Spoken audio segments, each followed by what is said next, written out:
સાંતલપુર ગામમાં ઈદે મિલાદ પર્વની ઉજવણી કરવામાં આવી। મુસ્લિમ બિરાદરો દ્વારા ભવ્ય જુલુસ નીકાળ્યું। પાટણ જિલ્લાના સાંતલપુર ગામમાં ઈદે મિલાદ પર્વની ઉજવણી કરવામાં આવી। સાંતલપુર ગામના મુસ્લિમ બિરાદરોએ પોલીસ બંદોબસ્ત સાથે ભવ્ય જુલુસ કાઢવામાં આવ્યું હતું। ઇસ્લામ ધર્મના સ્થાપક મોહમ્મદ પયગંબર સાહેબના જન્મદિવસની મુસ્લિમ બિરાદરો દ્વારા ઈદે મિલાઉદ્દીન નબી તરીકે ઉજવણી કરવામાં આવે છે।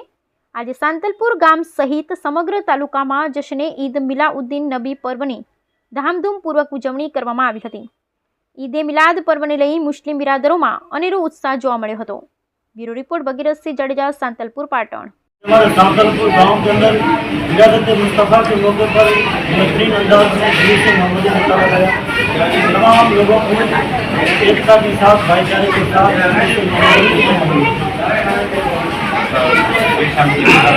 कई साल भी निकला था, इस बार इस साल भी निकला था। पूरे गांव में वालों ने सपोर्ट किया और साथ किया, मिलजुल करके और भारत का जमहूरिया को मद्देनजर रखते हुए भाईचारे के साथ कई साल भी इस तरह जुलूस निकाला गया। इसी साल